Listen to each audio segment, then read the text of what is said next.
Welcome to In the Cut, the show that gets you up close and personal with BN and our community.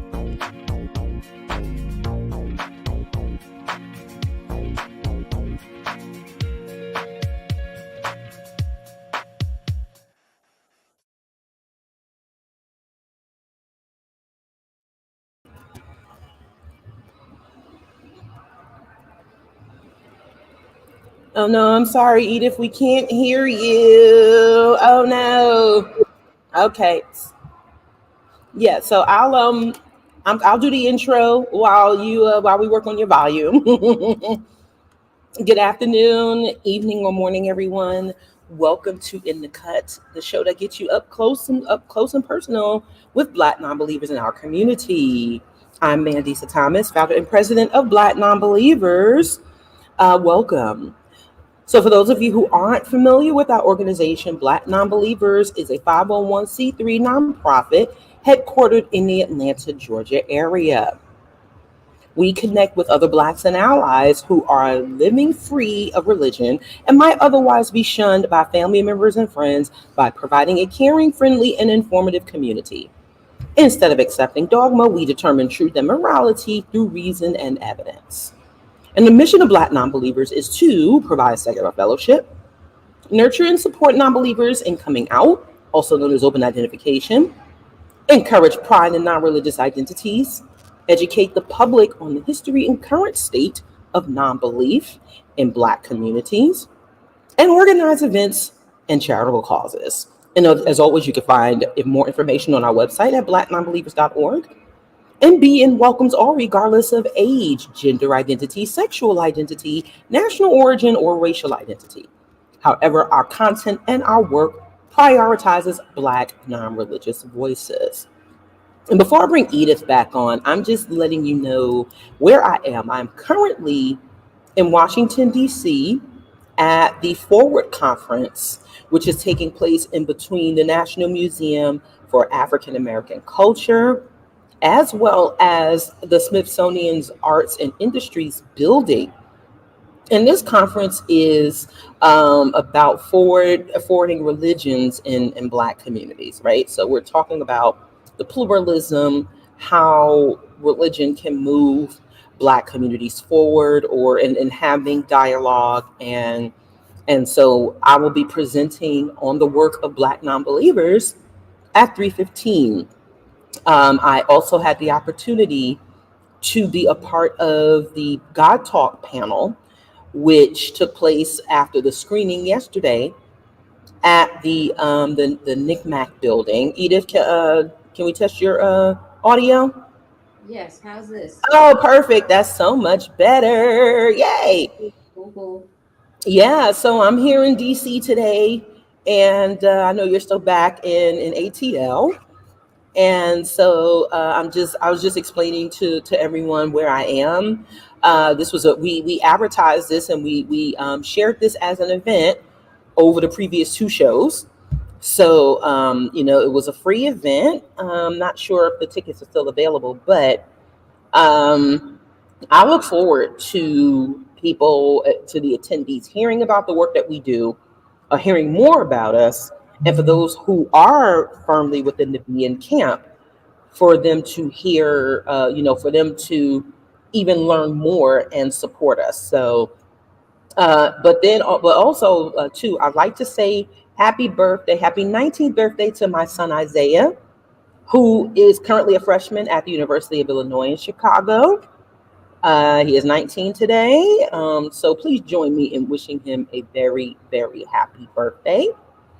And also, I just have to, before I turn it over to you, Edith, there is so much work that we are doing. We are coming up on the end of year. We're coming up on Giving Tuesday. And we have to remind, it is so crucial that you all support the work that we do financially. If you haven't already, you can drop a super chat into, please, our channel is now monetized. So please do drop us a super chat, show your love and support for Black non-believers, and also go to that donate link and donate to us directly. So in order for us to be in these spaces where we are still underrepresented, where our voices are still mischaracterized in many ways, in order for us to be able to sufficiently do this, we do need your support. You know, like most organizations, there's a tendency for us to be very much needed, but also very underfunded. And so while we are looking to increase, our grant, opportunities for grants, we'll be doing research on grants and applying for them. Much of our support comes from people like you who can even chip in just a few dollars for us to be able to do the work that we do. We announced our Herson Scholarship winner recently, and also for us just to be able to run our affiliate groups, do the events we do, table, have resources and materials that we do give out. I do have brochures that I will be passing out to people here at this conference.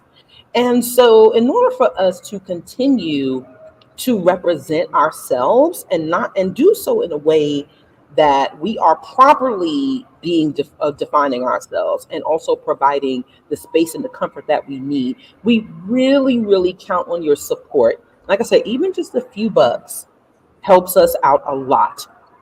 And there are people who are looking for opportunities to grow, whether that is financially, whether that is mentally, emotionally, and look to us, as a resource, which we are very, very happy about. Um, we are able to successfully do this with more financial contributions, and I know that we show the work that we do. We have been pretty active. We stayed active. And thank you very much to Cynthia. Thank you so much for the super chat. Shout out to Cynthia, who is over our Chicago affiliate. And thank you so much, Paramount X, for the $20 super chat. We appreciate you. Yes, please, please, please. We cannot encourage you to support us enough. So we really do appreciate everyone who tunes in, everyone who has dropped a super chat, everyone who has gone directly to our links to donate. And this allows us to bring you the wonderful guests that we have here on the show.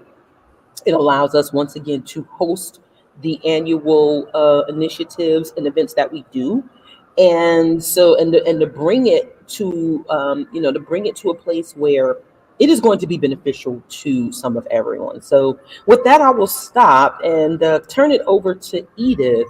Do you have any other words for the audience before we get into the interview? No, I wanted to just reinforce what you've said, and I also wanted to, at some point, follow up because I know in previous shows we had a specific member that we were trying to raise money for, and I know I donated, but I wanted to follow up and see if she has what she needs. So if anybody knows what I'm talking about, I can't remember which show it was, but Yeah. I think she had a GoFundMe going, so I want to check in on. Yes. Yes, that was Lisa Dyer, one of our board members, who has been an avid supporter of BN since the beginning, since we started in 2011. So yes, she is fine. She does have what she needs, and but she says she appreciates everyone who supported her. She needed immediate dental immediate medical attention, dentist treatments, which we know at times can be it can be very expensive, and it can be an emergency. So yes, she got what she needed. She is super grateful to everyone who chipped in and supported. So yes, thank you for following up, Edith. No problem, no problem. Yeah, that's all I had to say really. So now it is our pleasure to welcome our special guest, Stan Gray. After 30 years growing up attending a variety of churches as well as diligent, frequent Bible study with family and friends, Stan decided to try starting from scratch. He revisited the Bible with the same skeptical eye that he would use for any other religion. When he did that, everything changed. The man made, manufactured, edited nature of the Christian religion became clearer to him than ever before.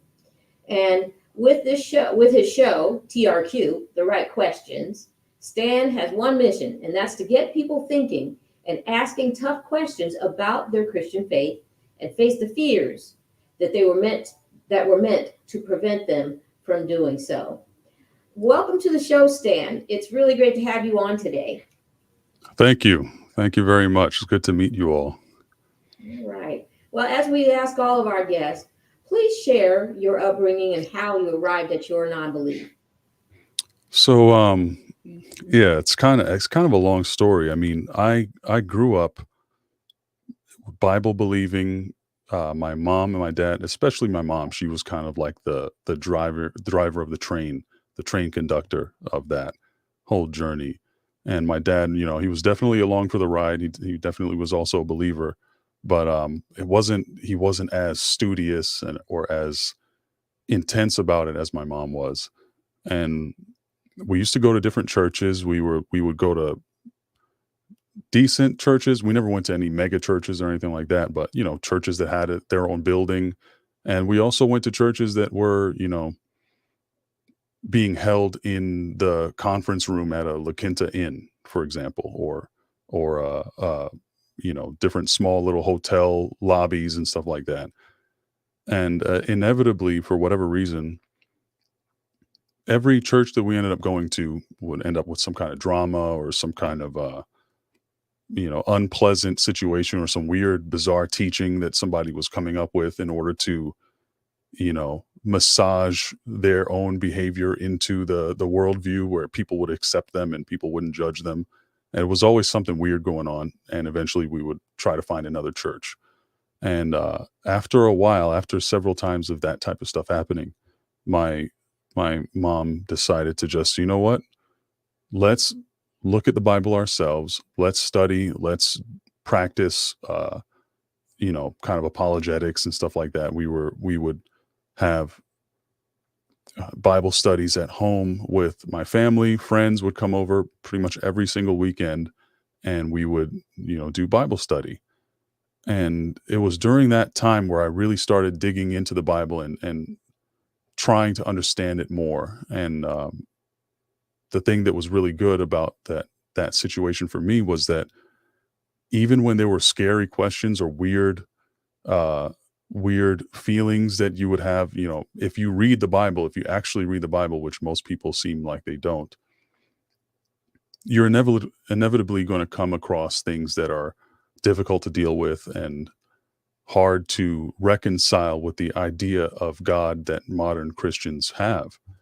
So my mom never shied away from that, and she would always encourage us to ask those questions when we came across them, or she would occasionally show us passages, and we would go through. I believe, I'm not sure if we ever made it through the entire Bible start to finish during that time, because we were, I was kind of a young, mostly preteen into my early teens when this was happening. We would come across really problematic and difficult to deal with verses and stories, and even the kind of babyfied, cutesy versions of stories like David and Goliath. For example, people don't read the part where David picked up the sword after he defeated Goliath and hacked off the dude's head and carried it into town. We did read that part, and we we were like, man, that's hardcore, just to give an example.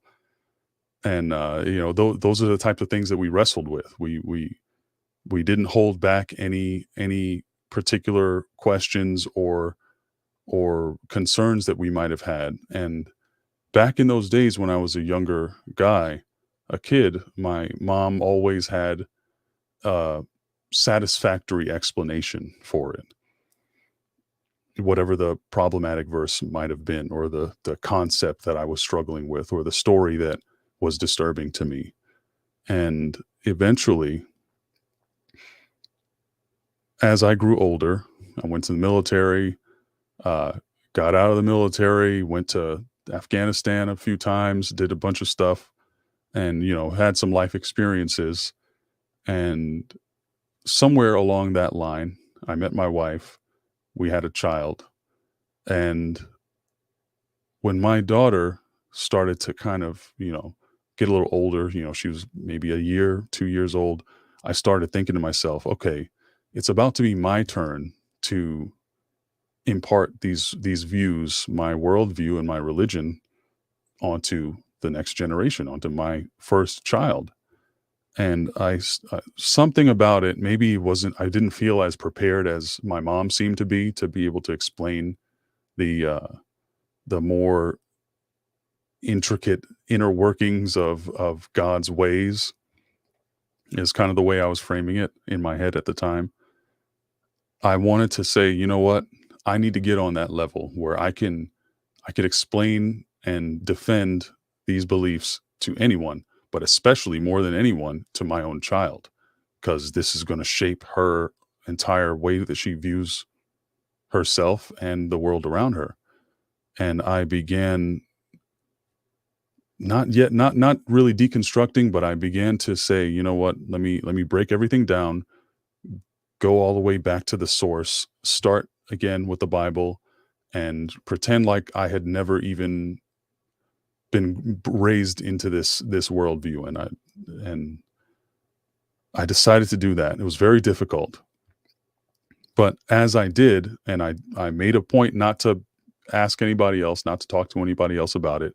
I just started kind of keeping that in the back of my mind whenever I was doing Bible study, and I started seeing things that I didn't really notice before, and I started seeing problems that really kind of got to me a little bit more than they used to when I was a kid. Maybe it's because of the life experiences that I'd gone through in the intervening years. But yeah, like I said, after a while, I started realizing, you know what, this is sounding a lot like all the other, false religions that I've been growing up kind of scoffing at. It doesn't sound that much different. If you were to show me any religious text from any other religion where uh, their God tells them to go and wipe out an entire city full of people in order for them to get their land and the possessions and the young virgin girls, I wouldn't make excuses for that religion, but I realized I did make excuses for my religion. And it's kind of, that was kind of the process, the nuts and bolts of how I slowly began to say, you know what, this, I think this is just a bunch of dudes, honestly, if we're being quite honest, a bunch of dudes who wanted to be able to do things that dudes typically tend to like to do, get property, procure women, secure their progeny, their offspring, their bloodlines, and take land from other people. These are all things that throughout history mankind has loved to do, and there's no better way to get people to follow along and do that than to say that there's a higher power that is excusing and even commanding that behavior. So once I kind of realized that, I thought to myself, you know what? Why am I making all these excuses for this one particular character that I wouldn't for anybody else? And that was kind of the crux of my deconstruction process and how it kind of went for me. Wonderful. All right. Yeah. Thank you for that walk down the path that you've been on. What you had mentioned earlier that your mother would bring these certain parts of the Bible to you, and then you said that she would make them satisfactory. Hmm. And so, what did satisfactory sound like? Was it a different type of packaging, but was it still, what's the word, defanged for a young person? Well, I my mean, mom, she kept it real with us. She would, she didn't sugarcoat things. good. And to this day, I love and respect her. She passed away about 5 years ago, unfortunately. Sorry Um, for your loss. and thank you. But excuse me. you know, to her dying breath, she was a believer, and she always believed that I would eventually, Mhm. you know, Mhm. come back into the faith and everything like that. Now, yeah, So this process, my deconstruction kind of came to its fruition about 10 years ago or so. yeah. And ever since then, my mom has been my favorite debate partner. You know, we would go back and forth for hours about this stuff, you know. I can relate. Yeah, I have a mom who also we get into these discussions, but I Mm, wanted to. There was something else I wanted to ask you. So maybe I'll remember it later, but it seems to me, listening to your story about when you became a father, a parent, it seems that you took it a little more seriously than most parents, at least when I was growing up. They just handed their kids over to the church on Sundays or on yeah. Saturdays or all through, and whatever happened there happened there. So just wanted to say that I don't know if more parents are starting to take this more seriously. I would like to think that they are, but I just wanted to let you know that that's good that you did. Well, thank you. Mhm. I liked being I was always somewhat of a free thinker, even when I was, you know, in deeply entrenched in the Christian worldview. But I've always wanted that for my kids. I didn't want to set them up, especially after deconstructing. Mhm. I realized how hard it was for me to wrench myself out of that Mhm. belief system. So Yep. I've decided I should try my best not to indoctrinate my kids into a worldview, and that they're going to have to struggle later possibly to get themselves out of. You know, that's my one of my main goals with my kids. Yeah. Yeah. And because I remember one of the tipping points for me was one day I was standing in my dorm room. I was at a police academy, Mhm. and I was thinking about this stuff nonstop. And I said to myself out loud for the first time, what if Jesus is not God? Mhm. That was a question that just came out of my mouth, and then immediately I felt almost as though somebody punched me directly in my heart, like Wow. physically. I felt a physical sensation of pain and like discomfort, Mhm. Mhm. which shocked and made me like, okay, that Yeah. can't be good. This is there's no way this is good for me Mhm. to, you know, it's not like, oh, I'm something's trying to protect me or something. This seems like a Stockholm syndrome or something, you know, something weird, some weird psychological scenario that is not favorable. And I would not want to install that software in my kids' Right. mind, you know. Yeah. Yeah. Yeah. I remember the question. So, how did you react seeing your mother's ability to be so critical of the scripture, but still hang on to her faith? I mean, I to this day I understand it, and I understand. Well, I believe I understand. It's There's so much to it, but a lot of it comes down to two things: fear, fear of consequences, and the hope for reward. So, like in the recent years, I've asked myself, and I haven't really had a chance to ask a lot of Christians, like believing Christians, even though most of my family is still Christian.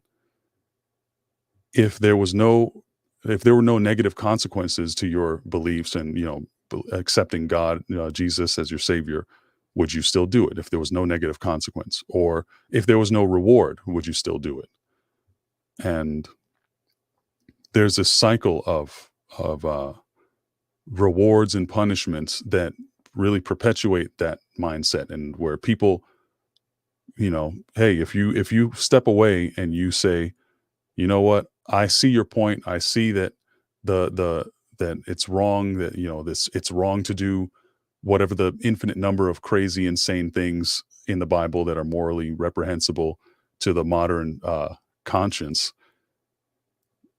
You could speak against that, but you're going to lose your reward. All the people that you know that passed on, and they're all waiting for you in heaven, you're not going to see them. You're going to end up in hell, you know, or you're going to end up annihilated, or whatever uh, idea of hell that you have right now. There's always that. I think if you drill down all the way to the very core of whatever the Christians, most Christians worldview is based on, it's either that fear of punishment or the anticipation of reward for staying in line, basically, if that makes sense. Makes sense. Yeah. Yeah, I've never heard anybody say any other real compelling reason why they just choose to live that life. If there's no reward and no punishment, then they probably would just do whatever they naturally feel like doing. Yeah. Which is not, by the way, it's not murder and rape and stuff like that. Right. It's just Right. being a normal person who's Being just a normal person. doesn't feel beholden to us to defend Right. what's in the Bible. Exactly. Yeah. I think we may have covered this, but I need to. When did you? I mean, yeah, you kind of gave us a estimate or a timeline, but when did you decide it was time to start asking the right questions to deconstruct your religious beliefs? Was it? I think you'd said that you had that point in the timeline when you became a parent, and then were there other timelines? And when did you actually start this journey? Well, that was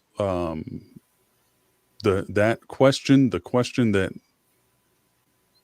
I felt almost gave me a heart attack. That was the first of those questions. Okay. That was the first one that I was like, okay, I think that is what I should be asking. And I shouldn't just ask it. I should investigate, think about it. Okay, what if that is the case? What if Jesus isn't God? Follow up on it. Right. How would that affect the way I see the rest of the scriptures? How would that affect the way I see the Old Testament? So I just kind of started going from there. And, then I started wondering, okay, well, wait a minute. Why do we think that the serpent in the Bible, in the Garden of Eden in Genesis 3, is the devil? And then I looked back there and I realized it doesn't say that anywhere. And then there was, it's once you open yourself up to asking questions in general, you realize how many questions there are to be asked. And you realize how many questions you've just been living your life without asking. Yeah. And it's a, like I always say, it's a slippery slope because it really takes reading and studying and just looking at it as though it was a religious text from any other religion. And, don't give it the benefit of the doubt that you have been trained to do. Yes. Yeah. And it went from there. Yeah. I will look at it as the thread, the one little thread that's sticking up. And when you start to pull it, you see that there was nothing there to begin with. Oh yeah. So during this time, coming out and deconstructing, have you received any pushback? And what are some future goals for your platform? Pushback. Yeah. I mean, I don't like the term angry atheist, but there was a time where I was kind of bitter about having been led down this path for so long and having been put in the position where I had to struggle so hard to even allow myself to investigate and ask simple questions. I felt like it almost felt like I was wronged somehow, even though I know my parents did only what they thought they had to do. They literally were trained to believe that if you don't do this, your kid will go to hell and you'll never see them again.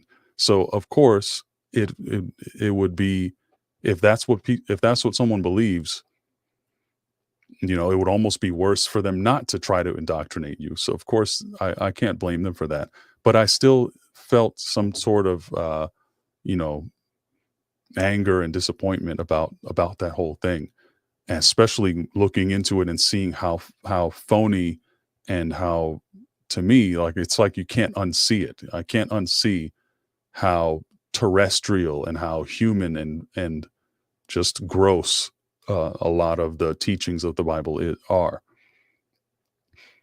And there was a time, because during that time I would kind of be confrontational sometimes. I would be, you know, every chance I got, anytime somebody mentioned anything about Christianity or the Bible or Jesus, I would kind of start debating with them instantaneously. This happened for a couple of years, and yeah, that turned a lot of people off, and they made people just try to be really careful around talking certain issues around me. And but a couple of those people have now come to the other side as well. A couple of them, you know, so when I started to sort of make peace with, hey, you know what? It is what it is. My upbringing was amazing. It was fantastic. I couldn't have asked for a better, more loving and kind family. They did their best. It just so happened that right now we disagree, and I think that they were wrong about religion the whole time, and still are. But that's okay. I still love them, and Sure. I have no ill will towards them. It's almost like the institution of the religion that I was angry at. Right. Right. So now, I mean, nowadays everybody pretty much knows in my family that I'm a non-believer, and you know, we're able to just coexist in peace, even though they probably, you know, who knows what they think or say about me behind the scenes regarding this, you know. Okay. Hmm. Yeah, sorry, I'm this is like such a complicated topic. I ramble a lot That's when it okay. comes to this. Now, you're well understood. You're well understood. And I think there are others in our audience and among us who can relate to this feeling of to have been hoodwinked for so long. Hmm. Uh, yeah, it's kind of like those 5 stages of accepting someone's death. You go through an Yeah. anger, and it ends up finally at acceptance. I don't remember anger, denial, things like that, Hmm. but yeah, so that definitely I think a lot of us can relate to, and it's good that your family is not completely disowning you. Um, Yeah. so I'm very grateful for that. I mean, you know, they treat me just as they always did, well, you know. that speaks highly of your family because it sounds like there must be a critical thinking gene in your family starting. Your mother had it as well, and Yeah. back to that point of I can definitely understand because my mother's a believer, but we have debates about this all the time. She's not going to give up on that, and she's completely accepted that I am a non-believer. So. Hmm. Um, and so, Mandisa, did you want to ask a few questions? Yes, I have one question for Stan. Because you reached out to us. What Hmm. was it? And we've asked this question of other guests before. What was it like for you to come across Black non-believers in an organization that actually focuses on Black atheists? I like I said on the kind of pre-show, I was like, you know, I'm still to this day, something about it is just shocking to me, and I'm very glad. And you know, I have to acknowledge. So, all right, quick aside story. This around that time that I first had this kind of like started the snowball rolling downhill about this deconstruction process. The term "the right question" started, you know, going through my head, and literally, like in 2015, I created the logo that I use now for my channel. The exact file is from 2015, is what I uploaded into my YouTube to start the channel about a year ago, and I that's how long I've been thinking about it. and how long I've been making notes and stuff and kind of documenting my journey. And then I just started about a year ago. And this year, maybe about a month and a half ago, I just started thinking, you know what, man, I got to find some more people like me. I got to find some more people that are like kind of on my level as far as what I think about and how I try to conduct myself and the arguments and the worldview that I have. And I started looking around on YouTube, and the first person that I found was this gentleman who's not necessarily in the you know, Black non-believers community. It's a guy named Michael Beverly. I think Mandisa has spoken to him before on his show. Yes. And he's the one who told me, like, hey, he's like, Stan, I don't know if you know this, but there's a community of Black non-believers out there, and I'm going to put you in contact with some of these people, and I'm going to give you some notes. And somebody who's in the chat right now, Pragmatic Crystal, started hitting me with a bunch of links to other young Black atheist and non-believer channels, and this organization kind of came into my view through that process. So I have to thank them for putting me onto that, actually. And when I saw that, I was like, man, I realized I don't know almost no non-believers in my circle, in my typical sphere. I have my one friend that I deployed with to Afghanistan, that me and him used to both argue with atheists because we were both Christian at the time. We'd be standing there, you know, in a war zone, fussing with atheists and trying to make our side sound like it's the side that makes sense. And even though to this day I can't tell you what kind of arguments I was making, because I can't even comprehend what I must have been saying at the time.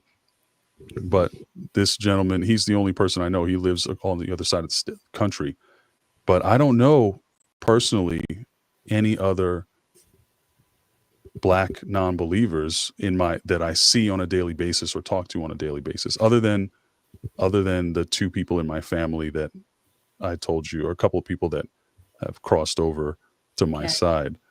But just the fact that there's an association, and there's all these groups and people that are involved in this community online, I'm really excited to get involved here. You know, I never realized how isolated I was, you know, in my daily experience. Are you what area of the country, or what region of the country are you in? I'm in South Florida. Oh, okay. Yeah. Okay, that's so, nice. you know, Yep. yeah, as there's everybody I meet is Christian. They all try to get me to go to church. Their church is the best. And when I say, hey, I try to keep it 100% with them from the beginning. I'm like, well, actually, you know, I'm an atheist. I'm a non-believer. And that you see their hearts sink. You see that they're like, okay, well, I guess I can't be this dude's friend because he's going to lead me into me and my whole family's going to hell if I continue to be friends with this guy. Yeah. You know, it's really weird. Especially something about Florida seems to be much more difficult to get through that barrier. You know, it seems like people don't even seem to think they can be friends with you if you don't see the world exactly as they do. You know, right. That is a problem we're having, not just with religion, but with politics, where we cannot accept people's different opinions, and it's getting to a point that it can be have a lot of bad impacts for us all. So I would just say, if anybody is listening or watching from South Florida, feel free to start up a meetup group. We'll have more information about that later in the show. No, it was a good question, Mandisa. So I don't know. So what are some future goals for your platform? Really.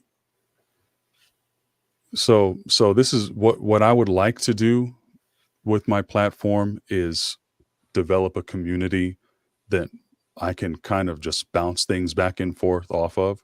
One of my favorite things to do is post a video, because I have pages and pages of notes of things that I've come across, arguments that I've had in my head. Even my mom passed away 5 years ago. I still go back and forth with my mental version of her in my head, and because I know we've had so many arguments, and respectful arguments about things that I kind of know how she thinks and how she would respond. So I got all these things written down and all these things in my head. I kind of just want to put them out there, these thoughts, and see what people have to say. I mean, because sometimes my whole thing is this: if I'm wrong, I want to know that I'm wrong.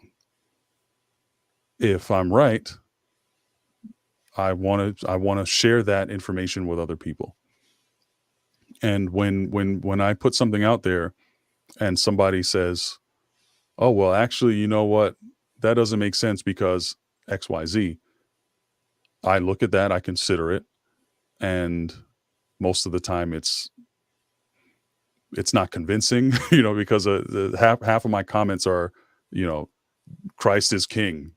Jesus is the way, the truth, and the life. I'm like, okay, what are you doing? Like, why are you even commenting that? I'm asking you for your opinion. I want to know what people think and what people have to say about my thoughts. And that's really what it is. It's a perpetual exchange of ideas is what I want to do. And if I can have a community of people that a very diverse mix of people who agree with me, people who disagree with me, and we can kind of just form a community and be friends and just exchange ideas. That's what I really want, and then that way I can, if there's anything that I'm off base with, or if there's any arguments that I make that are invalid, I don't have to walk around for the rest of my life making those invalid arguments if somebody points it out to me, Right. So that's how I look at it. Is your platform on, you have a YouTube channel? Are you on TikTok or Instagram or any other social media outlets? I've tried TikTok and Instagram, and for some reason I've stuck with YouTube. The YouTube is because I had another YouTube channel that I started back when I was too afraid to start a deconstruction channel. So I've been running that one for many years now, and I'm just more familiar with it. Something about TikTok, I just hate it, and I don't like even looking at anything on there. Okay. I don't know why. And Instagram is so hard to use for the type of content that I'm trying to do, Yeah. It's difficult to just upload and schedule things and stuff like that. I don't know. I like YouTube, and I'm just going to try to stick with that until I make some headway on it, Gotcha. Yeah. And YouTube obviously could be used as a call-in platform as well, but I've just been noticing that some things on TikTok, there are a lot of call-in shows popping up on TikTok. But what made me think about it was the fact that this is, you're looking for a broad spectrum of opinions. You're looking for a little bit of back and forth, and having these ideas out there. But I don't know. Mandisa, do you have any other questions for Stan? This has been really informative. No, it's been great, Edith. You caught me mid mouthful of food. No, I'm just kidding. But no, I am. I'm here. We're on the lunch break at the conference, and so I've been enjoying listening to Stan and watching you interview him. But as far as I know, I really appreciate you coming on to our show so that more people can get to know who you are, and to introduce you to the work that Black Nonbelievers has been doing. And like I was telling you before, we always sail out of Miami for our annual cruise convention. And so we definitely will be reaching out to you, especially as we connect with more Black atheist YouTube content creators, because we've had a few on our show.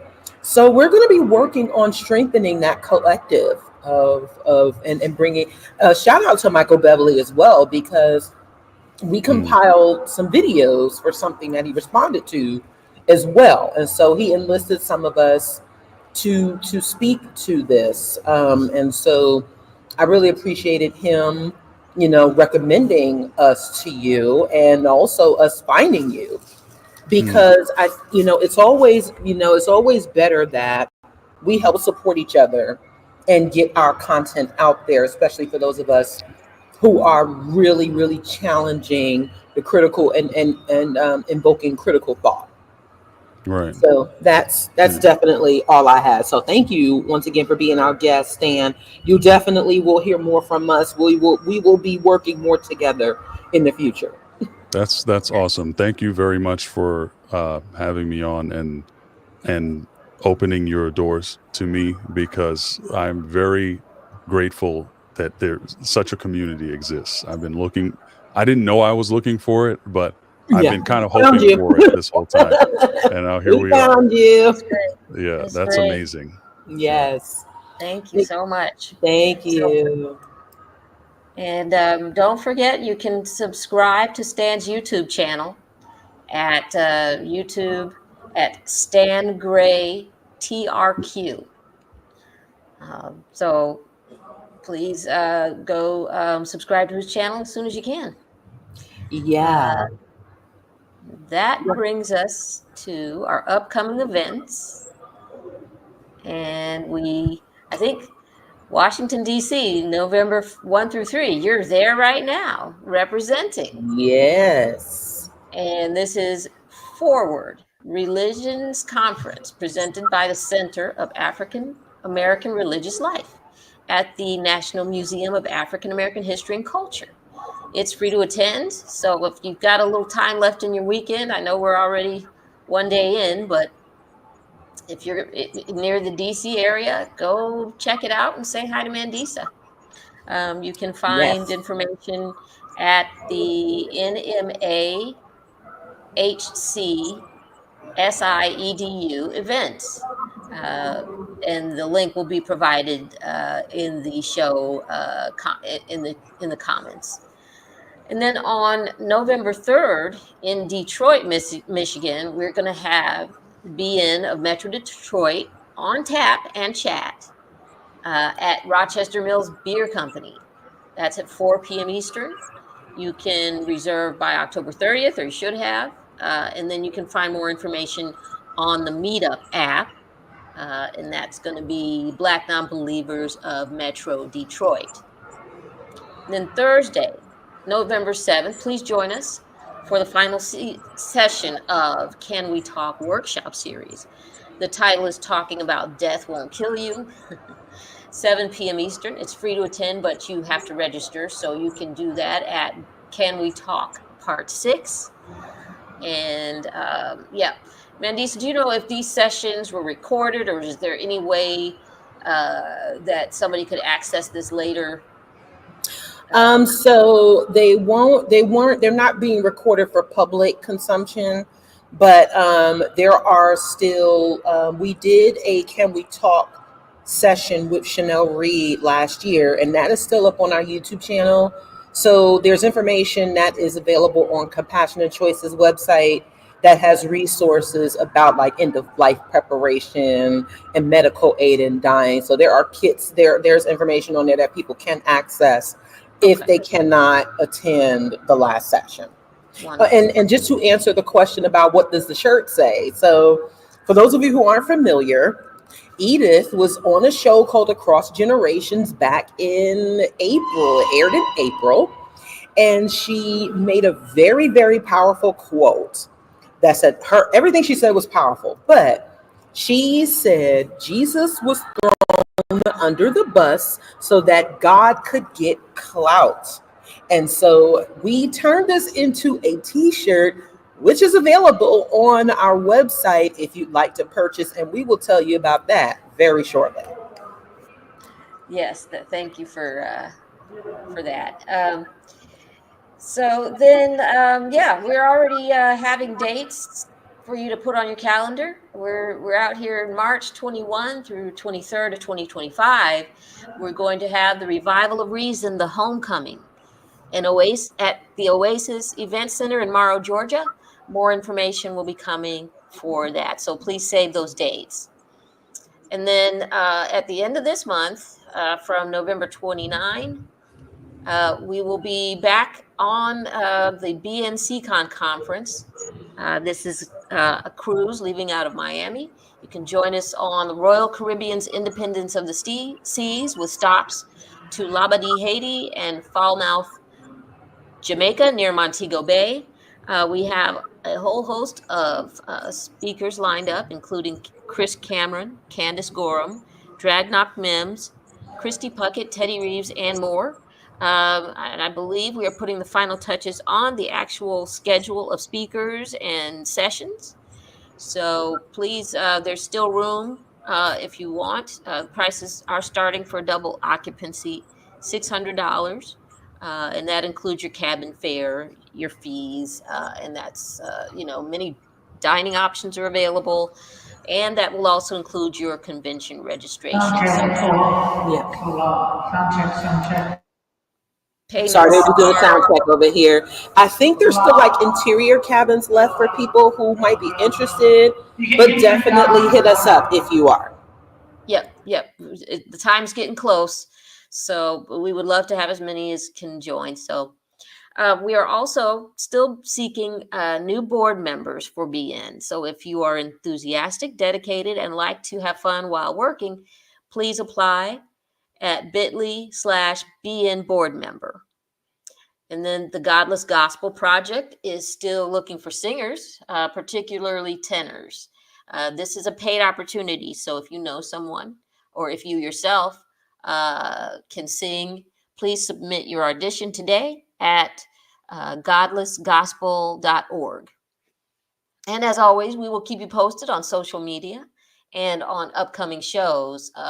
We would love for you to check out the We Are My Dream Etsy shop and purchase your favorite crochet items. These are custom pieces. Please go to etsy.com, shop We Are My Dream, and check out what we've got there. Some great pieces for you there. And finally, if you're looking for a great gift to give at any time of the year, you can pick up a copy of Name Dropping. It was created by our previous In the Cut guest and one of our new board member, Deanna Williams and Jesus Reyna. They've created this frustratingly fun movie trivia card game. We're going to be playing it on the cruise, actually. I'm really excited to take part in that. Just click on the link in the chat to purchase the game, or you can go to namedroppinggame.com. And that brings us to the end of the show. Any final words? I really hope things go well for you at the conference, Mandisa, and that we are full sail ahead and get some more folks on the cruise. Really looking forward to that.